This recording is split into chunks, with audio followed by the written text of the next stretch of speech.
Un ado crie « Vous êtes ma mère » au tribunal et fait trembler la juge.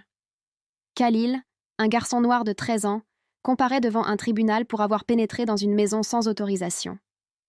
Fatigué, sale, silencieux, il reste tête baissée, tandis que son avocat d'office tente de plaider la misère et le désespoir.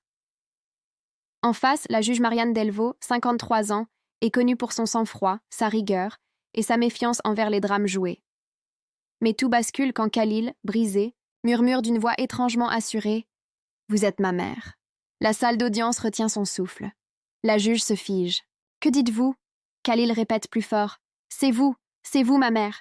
Lucille, ma mère adoptive, m'a montré votre photo. Elle m'a dit la vérité avant de mourir. » Tout le monde est sous le choc. Marianne se lève, tremblante, le regard hanté. Elle quitte la salle. Dans les couloirs, elle lutte pour reprendre son souffle. Les souvenirs l'envahissent. Une jeunesse agitée, un mari insistant pour abandonner l'enfant, une carrière à bâtir. Elle n'a jamais oublié. Elle revoit les nuits blanches, la lettre jamais envoyée, les anniversaires marqués d'un trait sur un vieux carnet. Alors qu'elle tente de se calmer, une silhouette du passé refait surface. Laureen Parker, assistante sociale à la retraite, entre dans la salle. Ses pas sont assurés, ses mots fermes. Oui, Khalil dit la vérité. J'ai supervisé l'adoption. Marianne Delvaux est sa mère biologique. Un murmure choqué parcourt les bancs. Le juge suppléant hésite à suspendre la séance. Mais l'émotion est trop forte. Khalil se lève lentement, ses mains tremblantes. Il s'adresse à Laureen.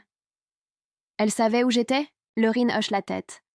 Elle savait, mais elle pensait que c'était mieux comme ça. Le garçon baisse les yeux, puis relève la tête vers le banc des juges vide. Alors pourquoi elle est partie? Pourquoi elle ne veut pas entendre ce que j'ai à dire? Dans ses quartiers privés, Marianne s'effondre sur une chaise. Elle revoit Hugo, son ex-mari, et leur dispute interminable. Elle se souvient de cette nuit où ils ont signé les papiers d'adoption. Elle croyait agir dans l'intérêt de l'enfant.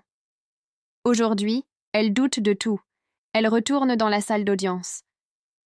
Le silence est absolu. Tous les regards sont braqués sur elle. Elle s'adresse directement à Khalil. « Je suis désolée. » Sa voix est à peine audible. « Je t'ai abandonné, oui. Je pensais que c'était ce qu'il fallait faire. Mais je me suis trompée. » Khalil serre les dents. « Tu pensais à toi? Pas à moi. » Elle acquiesce. « J'étais jeune, peureuse. J'ai eu tort. » Laureen prend la parole. Il mérite des réponses. Marianne propose de parler en privé. Dans une pièce attenante, elle s'ouvre. Elle raconte tout.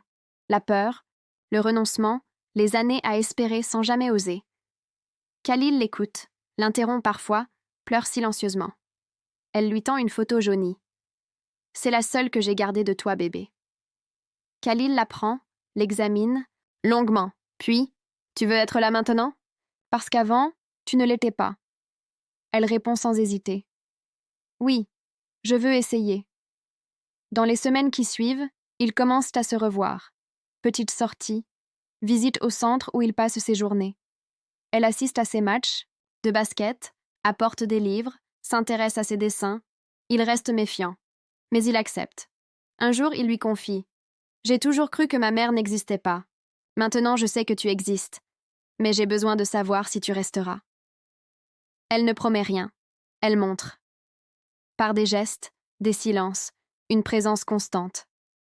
Un soir, alors qu'ils regardent un vieux film ensemble, il lui glisse. « J'ai fait un cauchemar la nuit dernière, et pour la première fois, je t'ai vu dedans. » Elle le serre dans ses bras. Plusieurs mois plus tard, elle dépose une demande officielle de garde. La procédure est longue.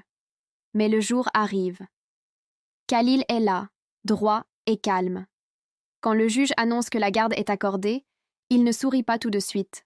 Il la regarde et demande « Tu crois que ça va marcher ?»